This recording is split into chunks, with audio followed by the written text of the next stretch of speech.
Hey everybody, this is Francesco Abbruzzino with Coffee with Francesco Abbruzzino, and I am here with Dr. Julio Gonzalez. He is a representative with the House right now with Florida, and he is running for the United States Congress, which will cover in terms of Sarasota County, basically what, Venice South?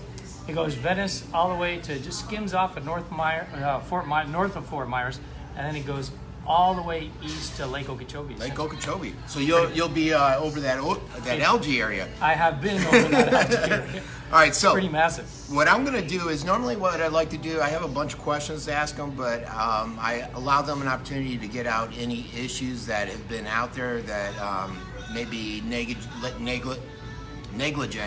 or negative towards his campaign. So he actually said, hey Frank, I'd like to cover some of these and nip it in the bud. So I'm going to turn it over to him while I try to get this computer going and share this with more of my forums. So Doctor, I'm used to calling Doctor because I'm in the industry. Do you want Doctor? Well, we've known each other before. And it's like, it's not like we're not both members of this community. So whatever you like.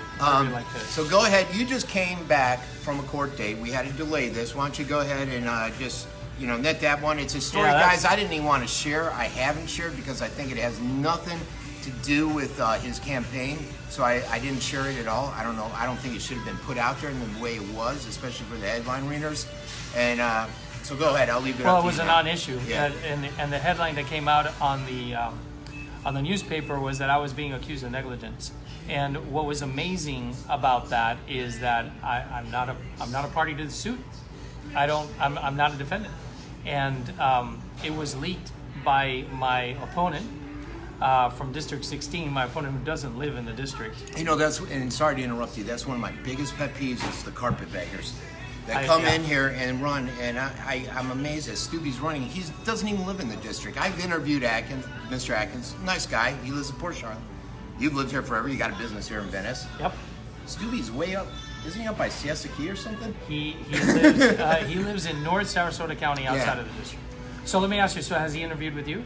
I've invited him and he has not responded. Yeah, that's par for the course. That's the other thing that's of interest is Akins and I will go everywhere. Mm-hmm. And my hat's off to Bill. He's a guy who really believes in doing something bigger than himself. He's doing this because of veterans issues.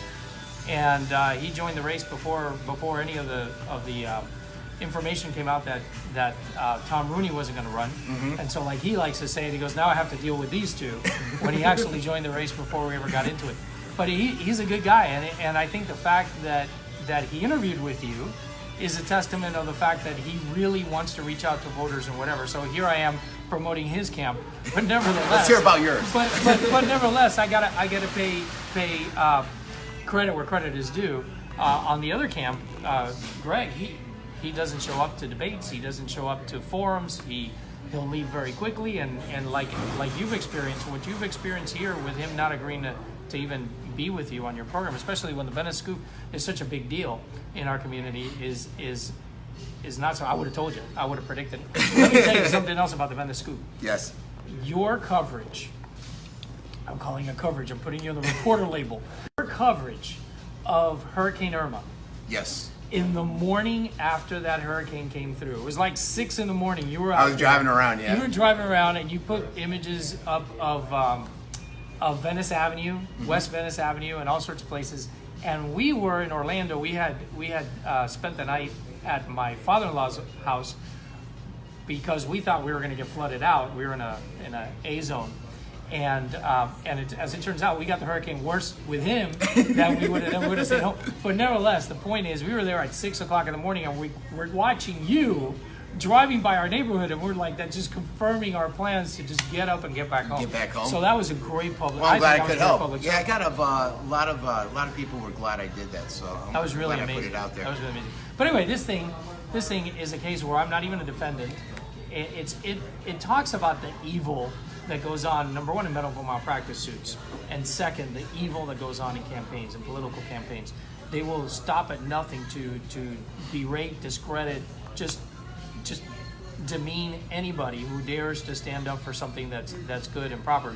And in this case, they leaked to the press a lawsuit that was not against me. I was a fact witness, and And so the press goes to town with these statements that the plaintiff attorney on a motion should not have put, which is that they said that they were going to be able to prove that I was negligent. Well, you can't prove if I'm negligent. You can't prove it if I'm not a party to the case. I'm not a party to the case. And you're not going to be able to go to court and say, look, forget this judge. We're going to prove this guy negligent. You can't, that's not how the law works. And by the way, there's something called the statute of limitations. In medical malpractice, it's 4 years. This guy had 4 years to figure out whether I had done something wrong, didn't do it, and he's just doing it to posture. And of course, my opponent from up north is, I think, maliciously taking advantage of it. Yeah, and I suspect it as much. I mean, I've been in the medical arena for 20 years, and I see this all the time. You see a lot of just these malpractice suits which are felonious. Can't even speak today. Frivolous. There you go. And a lot are warranted, but many aren't. And unfortunately, you weren't even tied to this. And when I saw him running, and I read the story, I'm like, why the hell are they putting this in the Herald? And I could automatically tell this is a hit job. It was a hit job. Yeah. It was a hit job.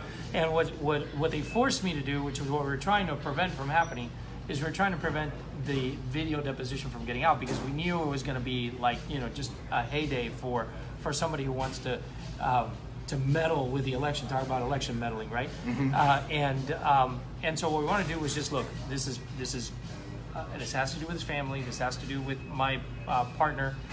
Just, we don't want me in a video deposition. So when they came out with it, then guess what? I was like, okay, fine. I've got nothing to hide. I have put the video deposition out there, so if anybody wants to see it, it's there on my website. So yeah, now the other issue has been lately that I've been reading about, and you explained it differently to me. And there's always two sides to every story, and that's why I like sitting down with individuals. You see that where I think it's almost on every time I open up YouTube, where they're saying that you're claiming support, that you got support, received support from Governor Scott.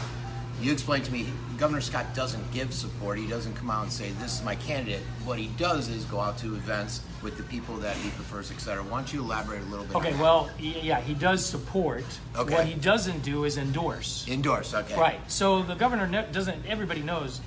Maybe, I think, in the case of Christian Ziegler, I think he may have actually endorsed him. But if he did, it's because Christian and the governor have been really tight for over a decade. So Christian has used the word endorse, and I don't doubt it. I don't doubt that he would be an exception. But in general, the governor doesn't endorse. This governor, Rick Scott, does not endorse, but he will voice his support. And what has happened is that my opponent from up north, he has been hostile to Governor Scott's plans of bringing in more jobs and whatever. And so the governor is like, okay, well, look, if you're gonna argue against me in your campaign, I'm gonna support Gonzalez. Okay. So he supported me. I've been an ally of his throughout my time in the legislature, and so the video, there's a video there with Governor Scott. It's a professionally shot video with Governor Scott saying all sorts of nice things about me. That video didn't magically appear. It didn't just happen that these people just magically landed where Rick Scott was having his rally and said, excuse us while we videotape something for Dr. Gonzalez. That's not the way it works. We had to actually communicate with the campaign. I had to personally speak with the governor. The governor said, look, I really want you to be there in Congress with me. I think you and I are more similar and compatible in what we want to accomplish. And so it was all a well-orchestrated thing. So for the campaign of Stubbe to come out and say that he's not really supporting me and that I don't have any proof that he's supporting, well, you have the video, you're seeing it. Now, admittedly, he didn't endorse, but yeah, he'll support one candidate over another, and he does me. And so I'm proud to say that I have the governor's full support. And that clears up the whole endorsement controversy. That's the latest one. I don't know if you... Latest attack, yeah. And the last one that sticks in my head is the whole Wasserman. And I know when I interviewed you, when I had my radio show a few years ago, right, you talked about it. I don't remember the specifics, but I was fine with however you explained it. I don't know if you want to touch on that. That is such a sleeper. Because it's been previously litigated. And he's playing that on YouTube. And I don't know if it's him or dark money out there, but it's dark somebody's money. pushing it. So this is really cool. This is really interesting because this is something how I've learned about how this dark money works on the federal side. So everybody likes to say the federal government in the federal races, the campaign and the dark money people, the PACs, the political action committees, they can't communicate and they can't coordinate with each other. That is true. That much is true. But what you do, what Stubby has done, is you get these guys, you beg them for your support. They'll say, look, we're going to support you. You might even be able to find out that they're going to support you with X amount of dollars. They can't tell you how they're going to use it, but at least you know, hey, dudes for motorcycle riders are going to put in $400,000 of support in one way or the other. I have no control. But then what you do is you have the support of dudes for motorcycle riders. So then what you do is you put out a press release and you say Julio Gonzalez hates motorcycles. And then what they do is then they then turn that into an attack ad about how Julio hates motorcycles. The moment the candidate says it in public is a signal to these political action committees to deliver the attack that they want. So this argument that is dark money and it's totally outside of the candidate's control is absolutely not true. These guys would have never. The Debbie Wasserman Schultz issue would have never come to their attention had Greg Stubbe now resuscitated it. And so now, but I mean, obviously, we all know that it was something that it was litigated here in our community already, and so that's part of the fallacy of the fact that there's no coordination. Yeah, there's coordination.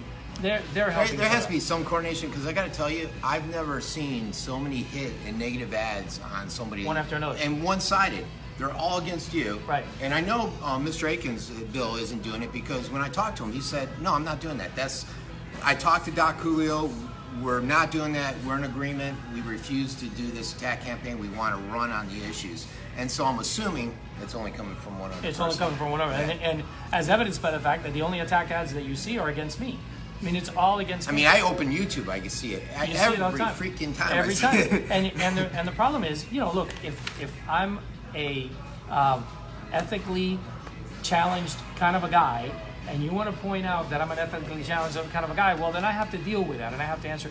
The problem is that these attack ads are gross misrepresentations of me, my positions, my character, or shit, downright lies, which a lot of times they do. So W. Wasserman Schultz has some semblance, has a little nugget of fact to it, and that is that and not to bore you guys, because a lot of you all may already know and this. It's out there, and a lot lot of Republicans, once they hear Wasserman Schultz, they go ballistic. Right. Yeah, well, and I'm one of them. I hear Wasserman, I'm like, whoa. I do too. I'll tell you why. The reason why I do is because in 2008. So we're talking about 10 years ago. 10 years ago, I had never even thought about running for public office, nothing at all. And so 10 years ago, I go with a group of doctors to Washington, D.C. because we want to fight socialized health care. We also want to fight the things that are going to happen in Medicare that was going to cause doctors to drop out. The Democrats were about to take over, and we're like, look, we need to engage Democrats. So one of the guys from Fort Lauderdale said, look, there's this new up-and-coming Democrat. Her name is Debbie Wasserman Schultz, and maybe we should be engaging her. Let's invite her over, and let's see if we can get a meeting with her. So we got this meeting with her, and in order for us to participate to this meeting, the American Academy of Orthopedic Surgeons made the meeting together. Remember, I'm an elected guy in the board of the Florida Orthopedic Society. So they tell me, look, we have this opportunity to meet with this person. I had never heard of her before. Half the people in the room had never heard of her before. Not the case anymore, though. No, not the case anymore. That's the rest of the story, right? So he said, look, you want to be there? I go, heck yeah, I'm going to be there. There's absolutely no way that I'm going to miss the opportunity to engage a congressperson. Well, you have to bring $500. Fine, here's my $500. Put it on the table. I get in there, and to your point about not liking her, what ended up happening was she and I got into a horrendous fight. Really? It just deteriorated very quickly, because she was just like dismissing everything that we were saying and everything that I was saying. My wife kept kicking me under the table, and it's so funny. She's seated in the line of view between Debbie Wasserman Schultz and me, and my wife is kicking me, so she could see that my wife was doing this under the table because her whole body's moving. Anyway, though, we accomplished nothing, and all I learned was that this woman, who I'd never met before, was still to this day, the worst congressperson I have ever met on either side of the line. Anyway, so we're leaving, and this is the irony of the whole thing. The irony of the whole thing is we're leaving the meeting. All the doctors are telling me, hey, Julio, you can't be fighting with a congresswoman. I go, I wasn't fighting. I was just talking to her firmly. I wasn't letting her get away with stuff.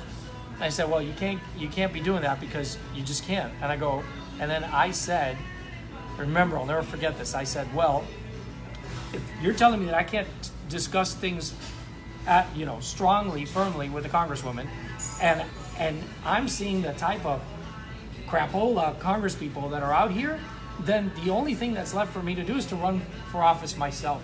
And that was the first time in my life. That was the first one. So it's funny, they're using this against me, but this is that was the very meeting that started me on the road to eventually public service and standing up for the people in my community. All right, and those are the issues. I think the other issue will come out just on where you stand. I mean, the whole mega, why aren't you fully on board with Trump? I am fully on board with Trump. Yeah. It's ridiculous. Yeah, that's the one. That's the one. I told you that some of them had nuggets of truth. Yeah. That one's the one that's the most blatant lie of them all. It is just a complete lie because of all the three candidates. Do you know that because of all the three candidates, I'm the only one who contributed to Donald Trump's campaign. The only one. I contributed October 28, 2016. By July 4th, 2016, you can see me at the July 4th celebration on Venice. I think it's actually on your page, isn't it? Yeah. See, because my wife found the picture, she said, look, here's more proof. And then I, like you, and I'm nowhere near as sophisticated as you are, but I have a podcast that I do. And I before running for this race, I had 45 episodes. In the 45 episodes, you'll see me talking in favor of Donald Trump the whole time. And finally, I have a radio show that I do with Rod Thompson once a week, every Saturday morning. And there I continue to defend him and support him and say what an incredible miracle he has been to preventing the Constitution from going downhill. And despite that, they don't say it in past tense. They don't say, well, he was a never-Trumper. They say that he is not a never-Trumper right now, and that's what they put on the TV. And unfortunately, a lot of people... They push that a lot. And when people see it, if the megas see that, they automatically disqualify it. Right, and it's like, look, it's a lie. Yeah. It's not even a part truth. It's just a complete lie. Well, why don't we transition from that? Because constitutionality and Trump, like him or hate him, he is big on the Constitution. He's a constitutionalist, you would say. The latest attack on social media. I'm one of those freaks that happens to watch Alex Jones. I don't believe everything he says, but I do watch him, and he does have some valid points. I don't like what's happening to his platform, but it goes beyond him. Gavin McInnes and all kinds of conservatives are getting shut down. It's gone beyond social media platforms and now websites. Right. It's shopping carts, commerce, and there was some collusion, I think, that happened on Saturday, and Zuckerberg came out and told the New York Times, yeah, I organized it. I said, we got to shut them down. What are your thoughts on that? Because I see that as a constitutional crisis because they're controlling the election process, too. They're shutting down, they just shut down a Hawaii, conservative from Hawaii, his advertisement. They cut it out. Right. And that's election And interference. It's bigger than this whole Russian thing. It's just as big, right? Yeah. Not bigger, right?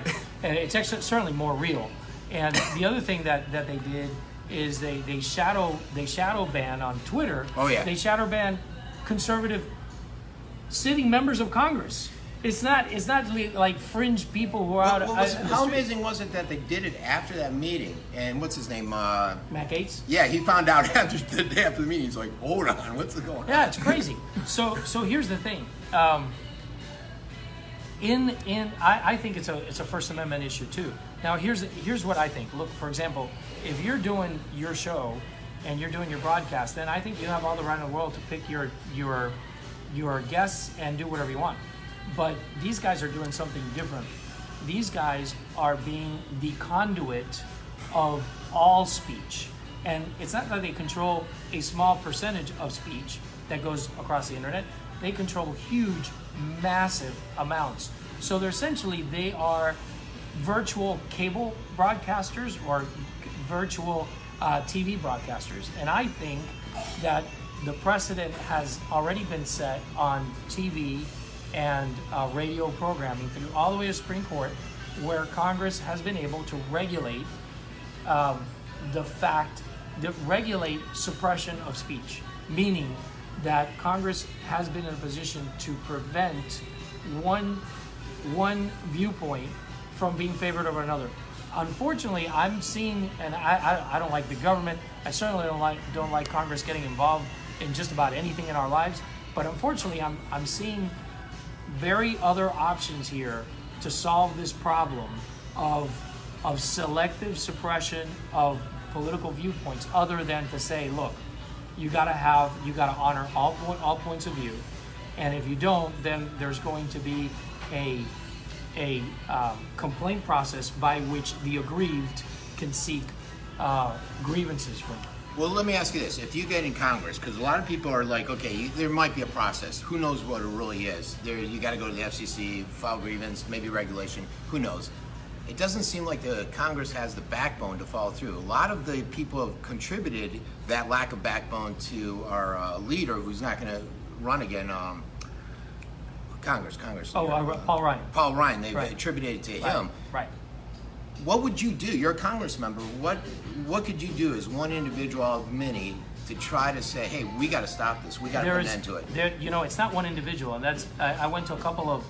I've gone to D.C. since announcing that I'm going to run for Congress. I've gone 3 times, and I've met with various Congress members to seek their support. Particularly in specific, I met with the doctors there. A lot of the doctors there, and what they've told me is, look, because I gave them this. I said to I remember it was Congressman Burgess, and I said, look, I know that I'm going to come in here and I'm just going to beat my head against the wall, and it's going to be real frustrating, and I'm probably not going to be able to accomplish much of anything, but I'm going to give it a try. And he said, no, it's not like that at all for us. He said where it is you're going to find groups of like-minded individuals. For my case, Republican physicians, but there's other groups. Like, for example, on this issue, there's going to be people who are like-minded, and you're going to work with those guys together. So it won't be one guy moving forward. It'll be 14, 20, 30, maybe 100. And all of a sudden, your odds change, and you can accomplish some stuff. I'm not saying that we're going to be able to accomplish anything, because we know that Congress is dysfunctional. But I'm really looking forward to the possibility of being maybe more effective than I fear, because I might find some valuable allies along the way. And you're not concerned that the possibility of shutting down a lot of these sites might interfere with a lot of the conservative candidates out there and maybe tilt that power? Well, over? my vision on this isn't to shut down any. I wouldn't shut down any site. Yeah. What I would do is that if an individual or a group of individuals believe that they are being shut down by the site or suppressed by the site, then they would be able to file their complaint. The action would be reversed, and maybe some punitive sanctions on the site for suppressing the speech. So you do have a plan out there. You want some. I don't want to shut down any site. I want to just tell the site, look, you can't shut down Frank because you don't like his point of view. Yeah, and somebody made a great point. They're like, why not leave it up and go through due process? Have a court date. Leave it up there and let the courts decide if they're overstretching, if they're overreaching. It should be an agency process because it's faster, and you want faster response. Awesome. Okay. But either way, it's the same idea. Same idea. Now, you're a doctor, and Obamacare. I don't play one on TV. You don't play one on TV? I can tell you, I've been in medical billing. I've seen the impact of Obamacare. It's been horrible. Not only in medical billing and all these people that I handle, but also my medical. I think it went up another $100 a month this month.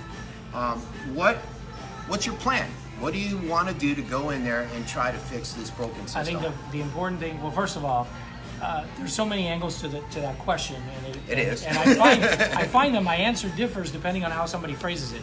So, from your standpoint, I think the first thing we need to do is we need to finish repealing Obamacare, because what it did was it ended up setting an environment where not only were the premiums going up, which they did, you're seeing it still, but the co-pays and the out-of-pocket expenses went up too.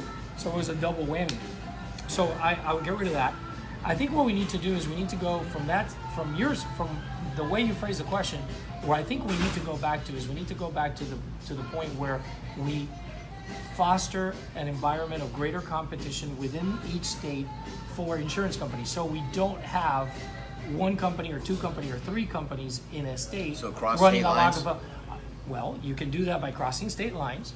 you can do that by allowing people to buy greater ease in purchasing individual insurance, so the insurance follows them to their next job rather than being so employer insurance heavy.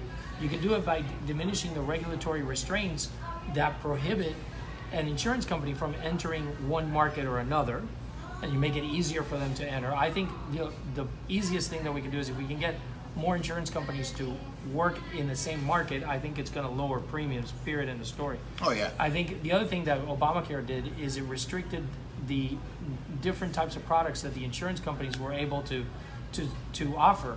And I think by removing those restrictions, you're going to be able to have greater versatility in picking a product that's right for you. You don't need massive amounts of coverage when you're 27. You don't need that, but you may need it when you're 58. And that kind of versatility was removed by Obamacare. One more point. When it comes to government healthcare, so for example, we have Medicare, right, which was negatively impacted by Obamacare, but we also have Medicaid.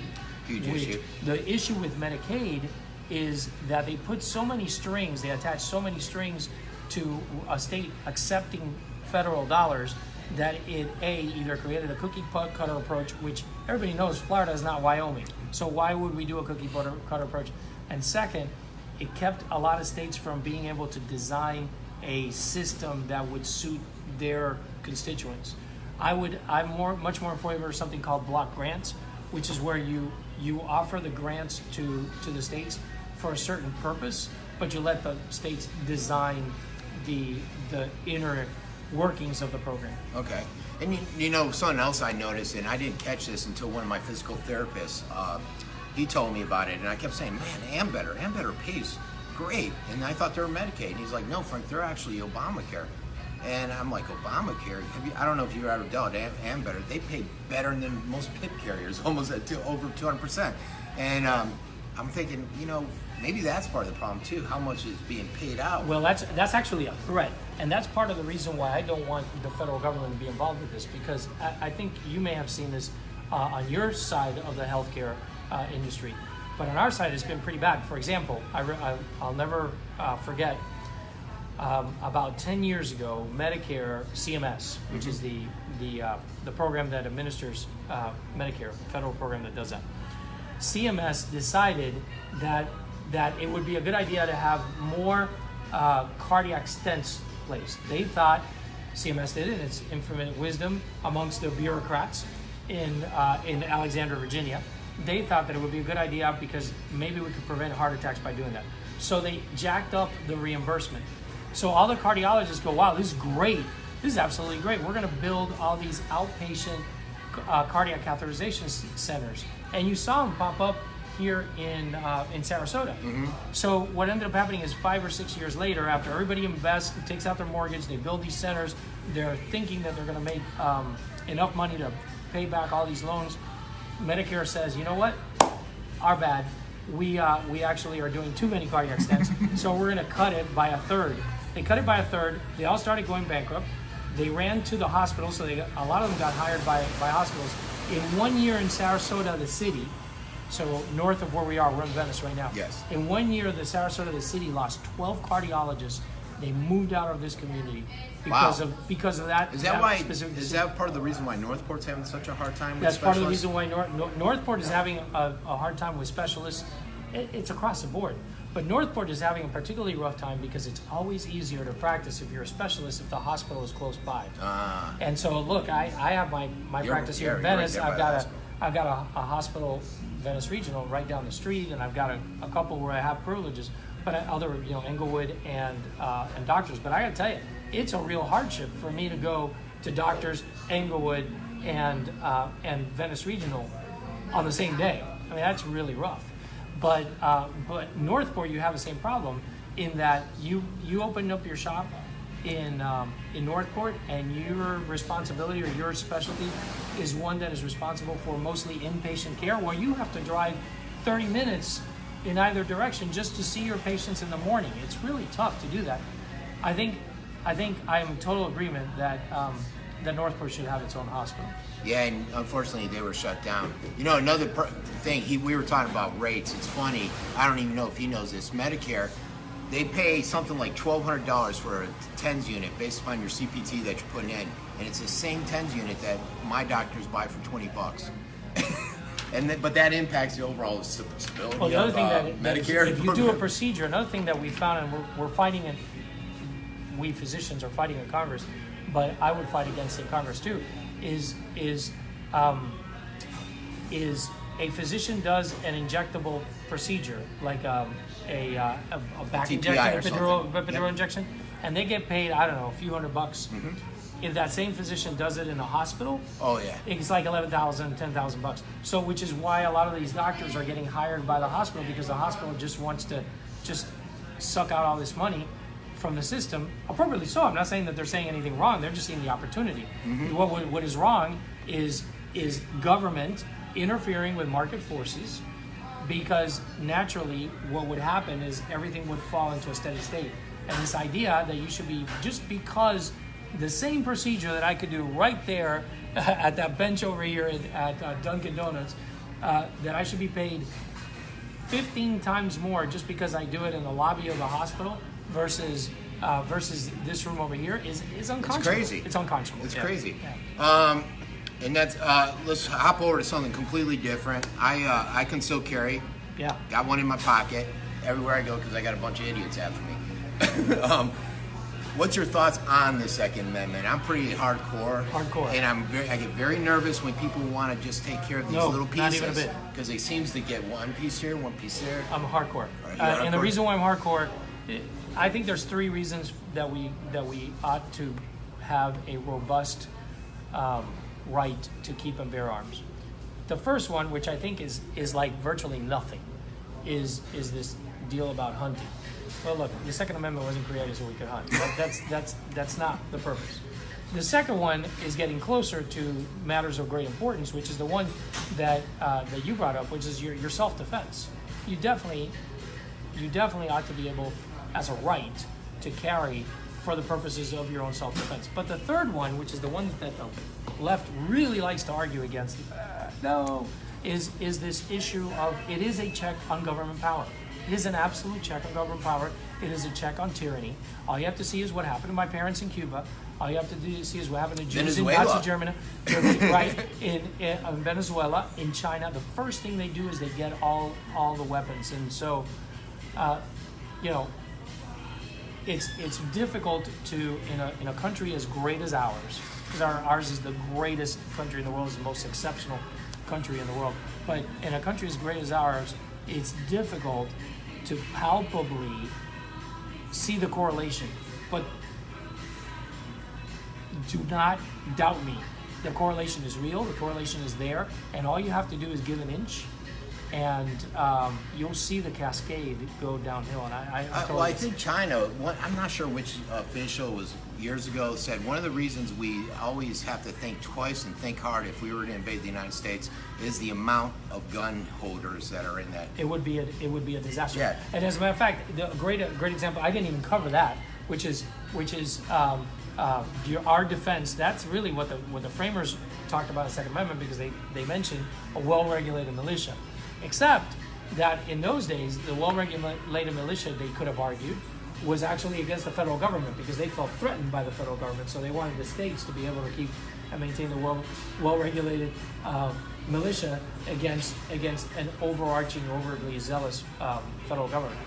Nevertheless, yeah, the other purpose, of course, is repelling outside invaders. And that one I don't argue as strongly, because we do have a standing army, and it is our army's responsibility we need to be able to maintain our borders, and we need to be able to repel foreign invaders, whether they come in illegally or whether they come in, shooting guns at us. But nevertheless, it's the great example that I think there is of that is Afghanistan. If you remember, the Russians tried to invade Afghanistan, and the Afghanis, it wasn't their military that did the job at repelling Russia. Malicious. It was these guys. And the backing of the CIA. They helped them. There's no question. There's no question they helped them. But they weren't feeding the military. They were feeding the villagers and the tribesmen in keeping guns in their homes. It was virtually impossible for those guys to go in and take over a society where everybody was armed to the teeth. Well, let me ask you this. Rick Scott put, you're a squid like me. We're both in the Navy. I find it really hard to take. It's a hard pill to swallow that you have to be 21 now. My daughter is at USF, and she was robbed. Somebody broke in her dorm room last week, stole the car keys while her and her roommates were sleeping, and took our Lexus. And I wanted to give her a gun, but I'm like, well, you got to be 21. You can't even have a gun in your place. And, it's a hard pill for me to swallow. Where do you stand on that? Because I know Governor Scott pissed off a lot of people with that. Yeah, I think I voted against that bill. Okay. I voted against the bill, and I voted against the bill. I tried my best to understand the bill, break it down into its components. I didn't want to just go rah-rah Second Amendment. I wanted to truly analyze the bill because there were a lot of good things in that bill with the hardening of the schools, with a Guardian program. I mean, I thought there were a lot of good things there. But if I was going to say no to it, then the evils had to outweigh the goods. And one of probably the biggest, most convincing problem that I saw there is the 21-year-old, the 19-year-old woman, who lives in her apartment alone in almost by definition a rougher side of town because she hasn't built her wealth yet. Mm-hmm. And some dude tries to come into her apartment. What's she gonna do if we take away anything that she can have? And I actually found two cases while I was doing I studied it to the point where I found two cases of, one was a widow, a girl who had married a man, a woman, she was 19 or 20, and she had married a man, and the guy gets leukemia and dies. She's at home in a really small, low-grade apartment with her baby that she had with her husband, who is now dead. And this guy comes into the apartment and tries to physically do something, whether he was going to try to rape her or whether he was trying to steal from the apartment. Wasn't quite clear on that, but nevertheless, the guy was going to assault her. She had a rifle. She had her husband's rifle, and she shot him, and that was it. End of story. You're going to tell me that I'm going to disadvantage that young lady from being able to defend herself? The other thing that's interesting, and I think that obviously the answer is no, absolutely not. And that's ultimately why I voted against the bill. But the other thing that's interesting there is the situation with my daughter, Monica. My daughter Monica is now a full-born opera singer, and she's trying to make her name. I think I've heard her sing before. Yeah. Now she's just amazing. Now she spent like 4 weeks in Vienna and 3 weeks in Italy, and she just came back and she's recording in New York right now because she's going to apply for the Paris and Venice Opera House. So she's off to the races. But she's off in New York, and she's living in a lower income part of town, in New York, which is not the most comfortable place to be. And she wants to carry pepper spray. It's illegal. Oof. You can't carry it. She wants to buy a stun gun. See, that's crazy. It's crazy. So why is it illegal? So I did research on that too, and I actually included on one of my radio shows. It was actually a Second Amendment to the Constitution segment that we did, and the reason why I said is because whereas her ability to purchase a gun was protected by the Second Amendment of the United States, her ability to get a stun gun or mace was not, because it's not an arm. And I'm sitting there going, wait a minute. It says in the Constitution, the Second Amendment, it says the right to keep and bear arms shall not be infringed. It doesn't say the right to keep and bear firearms. It says arms. So since when did we decide that new technologies and new things to repel invaders and intruders and people who are going to do harm to you isn't an arm as opposed to a firearm? So I don't know. We'll see how this race bears out and what happens later on. But I'd like to see that challenge. I'd like to see the Supreme Court say, you know what? Maybe firearms aren't the only arms that we're allowed to keep now in today's technology and today's age. It's interesting. I can tell you, my daughter and her roommates are scared now to go to sleep. If one's there by herself, they got to have a friend. Where do they live? What city? USF at the dorms. And so that's USF is Tampa. Yeah, Tampa. Right. Yeah, I know. Yeah. I don't blame you. Let's hop over. You touched on immigration. I'm a first-generation immigrant. My dad came over from Italy, came back here legally. I'm not sure your situation. I know your parents were immigrants. Mm-hmm. What are your thoughts on it? A lot of people are like, oh God, the wall. Why don't we have open borders? Why don't we bring the whole world in? Right. And I don't think they understand that our system can't handle it. And some of the people, the characters, these MS-13, I'll call them just like Trump did. These guys are animals. Before Trump came out about them, I was covering MS-13. I bet you some of the people who were criticizing him for calling them animals called them animals themselves before Trump did it. Look, I think I start with the first premise. The United States, as a sovereign, has the absolute right in the world, given to it by God, to be able to defend itself from foreign intruders. Period. It has an absolute right to define who comes into the country and under what circumstances.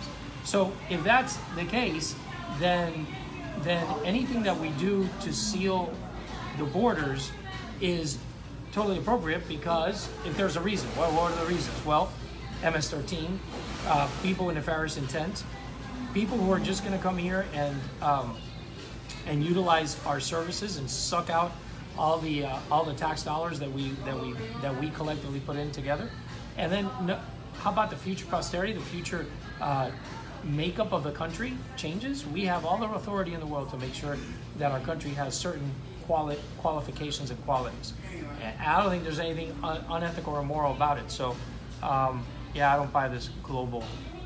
You're not on board with that? I'm not on board with that. Yeah, and I'm not picking up what they're putting down. Yeah, and to me it's just crazy, and I don't know if it's because I read a lot of the information that's out there and see what's going on, like in Sweden and Germany, and we're catching, I think last week we caught some Middle Easterns at the border again. Right. It's like, look, I think if we're going to do that, if we're going to make the argument that we have some responsibility to others, and I think there's a valid argument to make that we do have some responsibility to our fellow human beings who are suffering atrociously.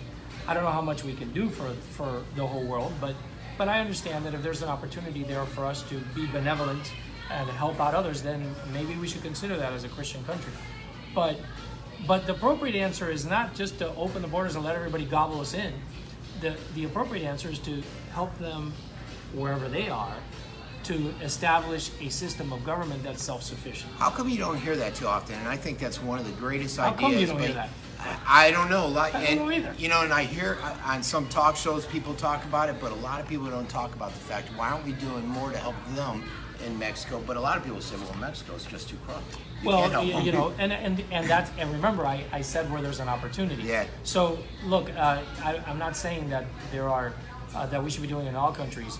I think we need to do a better job of assessing places where there's people where the social fabric is such that there is an opportunity there to get them over the top. And if that opportunity exists, then man, we'll probably build up a great relationship, a great ally moving forward. Awesome. Environment. I would be remiss if I didn't touch on this. I was at a round table with Congressman DeSantis, I think it was on Wednesday, and he came down and he looked at a lot of the situations. One of my biggest issues has been the silence with a lot of the politicians. Locally, we had a mayor that said he doesn't want to go write letters to any of you legislators. I would think it would go to you as a state, and then you would send it up to... Which mayor? Venice? Yeah, he said he didn't want to do anything unless he had a solution on several emails. And Right. it drove me crazy Right. that people weren't willing. Now, I think we have solutions. we do, but they weren't talking about them. And finally, the governor came out, I think on Monday, with the state of emergency. To me, it took too long. And then suddenly, all the states or cities are hopping in and saying, oh, money, now I want to help. It's not for us. They see the Right. bowl of money they want to grab. So what would you have done differently? What could you have done differently? What's a solution for Okeechobee with the algae? I know we've got the money now to try to funnel it more south, I think. Right. And then it's not just that. We got these outflow pipes Right. everywhere dumping pollution in. Right. So take it So from look, there. I think the solution was there decades ago, and we missed the boat. But you know, the boat is always there. And we can always hop on, and we can always start doing the improvements. I think number one, we straightened out the Kissimmee River. We should have let the Kissimmee River be a serpentine, tortuous river that slowly flowed southward. Why? Second reason, we destroyed our wetlands. And the biggest, number one, most effective filter of excess phosphates, excess nitrates, and, by the way, infuser of higher oxygen levels in the water are our wetlands. That's what did it. So when we destroyed it, then essentially what we had, we destroyed it and couple that with the influence of agriculture, where people are putting in fertilizers everywhere. So you get all this fertilizer material, which happens to be phosphate and nitrates, and you add to that the hot Florida sun for 2 months, you're going to get a cesspool of algae. There's no question. What we need to do is we need to restore the wetlands to the north. We need to restore the Kissimmee River back to its natural state, which had a cleansing effect of the waters as it went down to Lake Okeechobee. That will probably take care of maybe 60 to 70% of the problem. Additionally, interestingly, north of Lake Kissimmee, the ranchers, the cattle ranchers, are offering the opportunity for the state to engage in public land use opportunities with them, where they can still use part of their land for cattle ranching and the other one converted to wetlands, so at least part of the land that they own is being used to serve as a filter. I think those are all great ideas. In terms of the exhaust, yeah, we need to increase the number of exhausts so that it all doesn't get concentrated in one spot. But I think that effort is kind of futile unless you restore the flow upstream to the way that it should be. One thing that I was disappointed with DeSantis' roundtable is you had a lot of people talking about health issues, a lot of elderly talking about health issues, and you had a lot of businesses talking about how much damage is done to them. They said that the government's offering them no interest loans or something like that, or low interest loans. But the gist I got from it was the government was doing more to maybe accommodate special interests out there versus these small mom and pop operations and these individuals that are running the health issues. You're going to be, if you win, and you got a good chance. Whoever wins the Republican ticket, I think, is going to take that area. Yeah. And unfortunately, I'm not a Republican or a Democrat, so I don't get to decide my next congressman. Right, right. Sucks. But that's life.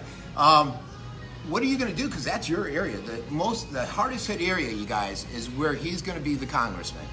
Okeechobee, all the way over to Inglewood, down to Fort Myers, up to North Venice. That's his area. So they're trying to find someone, because it may go away. By the time you get in there in November and you're putting office, January? Are you talking about the red tide now? Well, the culmination. You said these are some ideas, the wetlands, and you touched on that. But what do you tell these people, these business owners that may be out of business by then? And there's nothing, as a state legislator, what do you even say to them? Well, I think, if they did it by then there was nothing that I didn't get there in time to help solve the problem. But in the state legislature, I have been a strong proponent of not picking winners and losers. I think if we give Walmart an opportunity, which maybe we should argue that we shouldn't be giving them an opportunity to get tax dollars to support them, because again, that goes against the free market principles, right? But if we're going to do that to Walmart, then we should be doing it to every mom and pop store as well in the area, in the market. So it's a tough issue to address when you get there after the fact. Yeah. But looking forward, I think. I guess that's what I'm wondering. Looking forward, will you be there? Like, I got the feeling from these people down in Minnesota, Keith, that nobody was there for them. And they weren't seeing politicians as though Congressman DeSantis was the first one to really appear out there. Right. And they feel like they're being ignored, and no one's listening. Well, one of the things that was really cool in my experience as state rep is we had the issue of, in Inglewood, we had the issue of septic to sewer, forced septic to sewer transition. And when they were doing okay, because they had the richer, more affluent areas and nobody was really complaining, okay, we'll do it. But when we started getting to the retirees and the people on fixed income, it was really hard. So I heard about it because they came to me, and I was able to get far too little, but I was able to get some support for them. So I think the track record that I have on being engaged and listening to the needs and trying to solve a problem, I think is pretty concrete. Yeah, and when he brings up septic, guys, that's one of the main issues with this outflow pipes that we have up throughout the Southwest, is if you have the septic and you're not upgrading it, a lot of people, like in Venice, they pass ordinances where you have to. I think two people or two companies have it. if they break down, basically all that human feces goes into the system, gets funneled down to the Gulf, and that's what they're trying to prevent. So he was active in trying to help the individuals upgrade that couldn't afford it. I don't know if a lot of people understand it was that. beyond, and the part of, I mean, look, another argument is, look, it's my private property. Why are you infringing on my private property? What are you doing? Yeah. And that's a great argument. It's a valid discussion. The boat had left the dock by that point, and the problem, the reality was that, look, it's going to happen. So if it's going to happen and we're going to force it on you, and you can't really afford it, shouldn't we be taking on the burden of helping you to accomplish something that we're forcing upon you? And I think my answer clearly is yes. Okay. How about offshore drilling and fracking too? I think that's been looked at somewhat along here, and that concerns people. Fracking isn't gonna expand. Period. Okay. And the reason is because of the geology of Florida only allows for fracking in very limited areas. Okay. So there's a little bit of fracking going on in Pensacola, the Panhandle area. There's a little bit of fracking. Is there a license in Inglewood? I was going to say in Naples. Okay. There's one in Naples. It is not regulated. All right. And that's one of the problems. I think we should have passed regulatory legislation. I didn't know that. Yeah. Wow. Yeah, it was a big controversy because people were arguing. The people who were against it were saying, look, you shouldn't be passing regulations because we should have no fracking in the state of Florida. Okay, great, but it's happening. So right now it's unregulated. So shouldn't we at least be able to make sure that it gets done in a safe way? And that was the argument. In the end, it passed in the House and it passed in the Senate. So it's still unregulated, but it's still happening. But if there's any solace to be had, it is in the fact that the geologists and the oil companies don't see much of a prospect there. Which is now, a good thing. Offshore drilling is a totally different topic. Now, look, here's my view on offshore drilling. I think we should continue to explore. I think we should continue to develop safer and better technologies. I don't think that we're in a situation now where we need it, but there's going to come a day where we may end up needing to access those resources. And by the way, we're in denial if we don't think, because Cuba through Russia already has rigs in the Gulf of Mexico, and they're sucking out yes, and so they're sucking out some of those resources. So the question is, will we ever be in a situation where we will need it?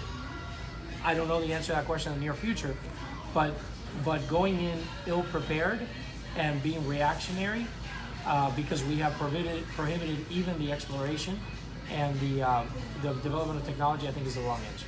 That's interesting. I did not know that about Russia with Cuba. How about on infrastructure? Infrastructure, I think the state's taking over River Road. One of my biggest issues is that politicians do not plan infrastructure, be it hospitals, roads, schools. They just say, yeah, go ahead, let's develop.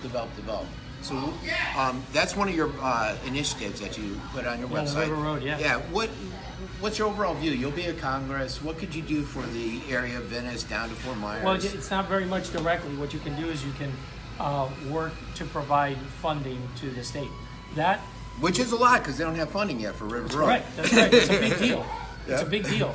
But it's not like the federal government engages in land use regulation, and in my opinion, they shouldn't. That's properly in the hands of the state, and more better, it's properly in the hands of the local and county municipalities.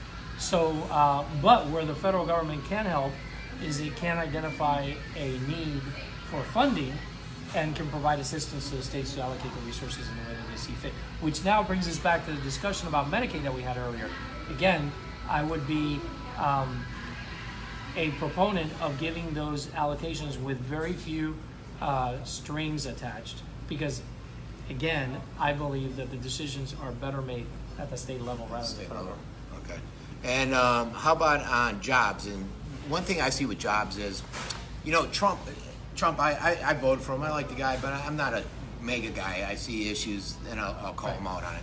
Right. One thing he used to say when he was running is he used to come after Obama for using I'll call it inflated or deceptive unemployment number, because he wouldn't look at all these millions of people that have dropped off. Right. Yeah, and they say, a lot of people say if you look at that, it's actually like 23%. But then you look at what I believe Obamacare did with employment is restricting employers so that they couldn't go over X amount of hours, over 50 employees and stuff, and now you got these low quality jobs. So what would you do, A, to bring up the true employment, drop that true unemployment rate down more, and also bring better quality jobs? Well, I think Congress was in the right track when they said, look, we're going to lower the burdens, and the biggest opportunity that they had was to lower corporate taxes. And you saw corporate taxes go from 32%, I think it was, to about 21%. It was a drop of 11 or 12 points. It was really amazing.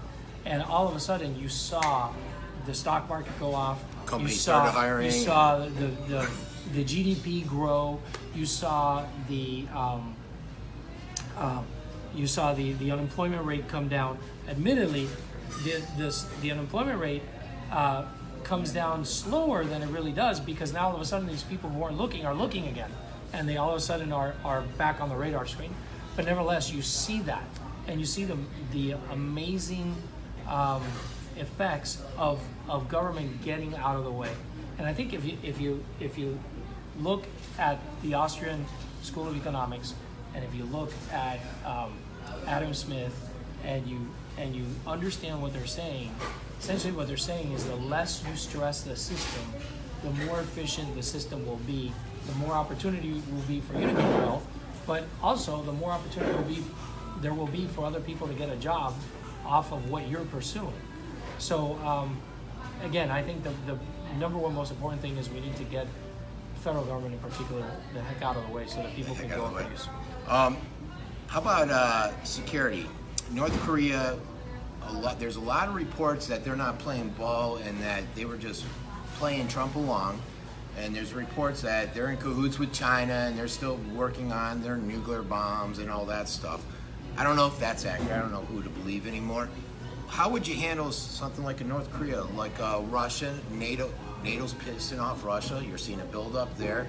Middle East, we don't need to talk. I mean, that's crazy there what's going on. Israel just dropped, 143 bombs or so? Mm-hmm. Yeah. So what would your stance be? I don't want you to conquer each area, but well, I'm not going to conquer each area. but look, number one, in the Middle East, we need to absolutely 100%, 150% support Israel. They're the only ally we have there. They're the only defense for stability and human rights in the area. We see how prisoners of war or captives get treated by Israelis when they capture enemy combatants, compared to how Israelis get captured by their enemies when they're captured, and there's the differences are just stark. So Israel, additionally, Iran would love to build a corridor of influence from Iran all the way to Lebanon, which would put them at the Mediterranean Sea.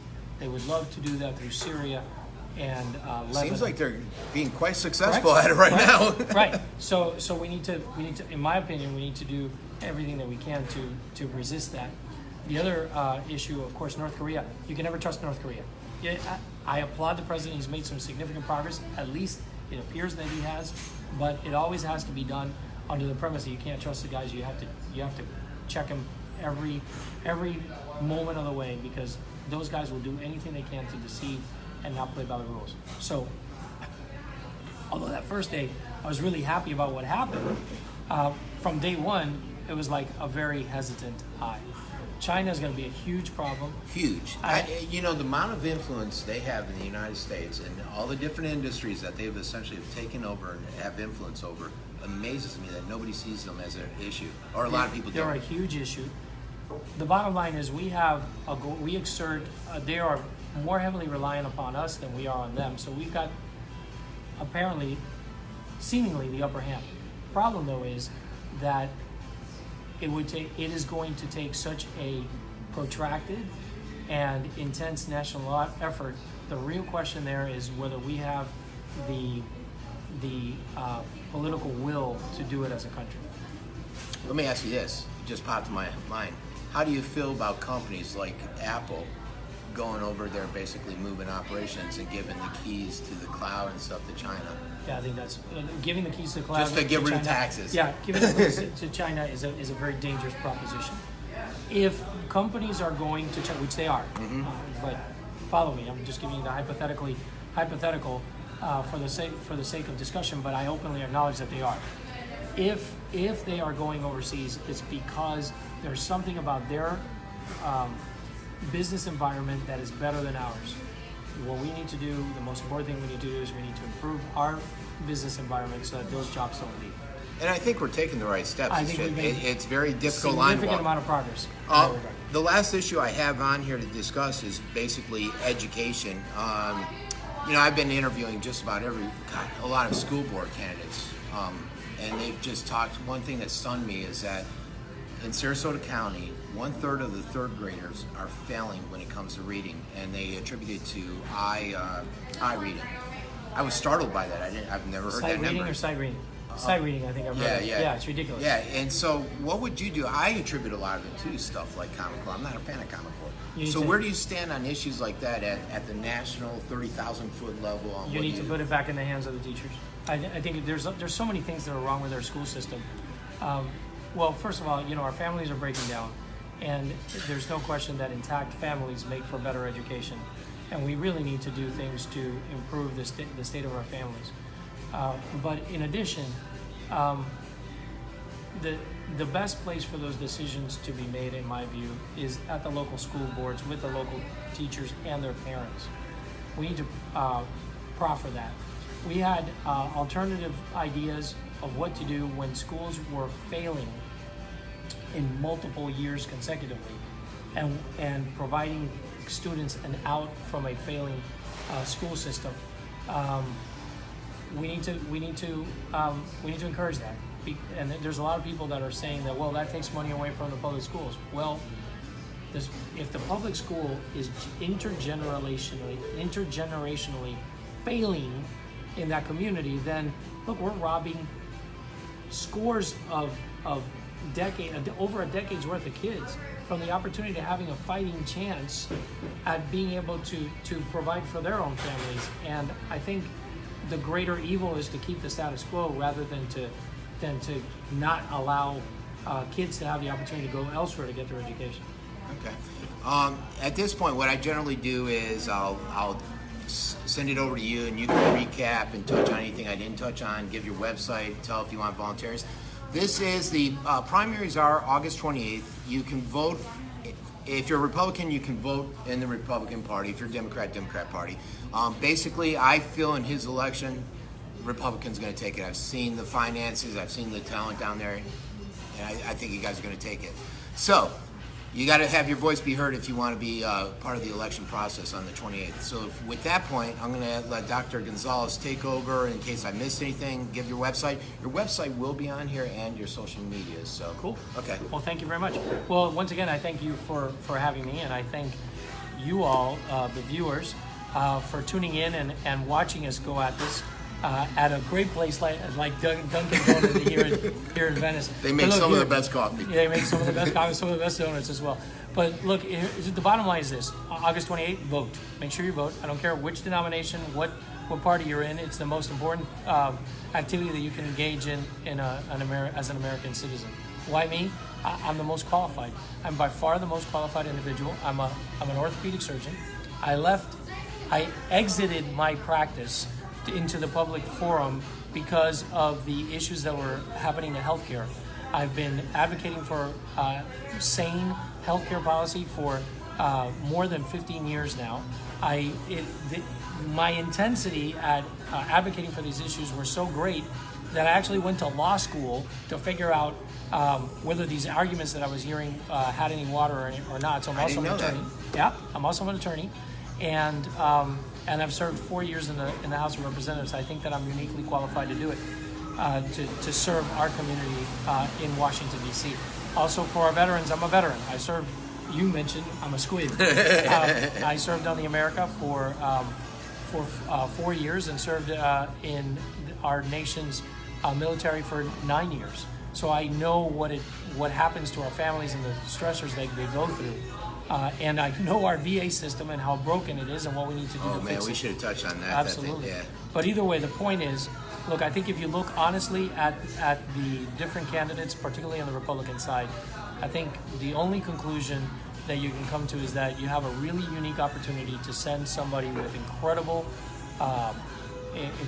good qualities someone who's interested in solving problems, someone who's standing up for our Constitution and our individual rights. And that somebody is Julio Gonzalez. So on August 28th, I hope you vote for me. Or if you're doing early voting, I know this weekend in Venice, the R.L. Anderson is open until 12:30, I think, for early voting on Saturday and Sunday. So anyone that's stepping in there. And that's it. Been it. Thanks a lot. It was a great interview. Thank you so much. And guys, I'm going to share this on all the channels. If you have any questions, you can write it down. If I know the answer, I'll answer. And I don't know if you have a campaign manager or anyone that Yes, follows I do. us? Vicky Brill. Vicky might be on here and answer some of the questions for you guys. Everybody have a great day.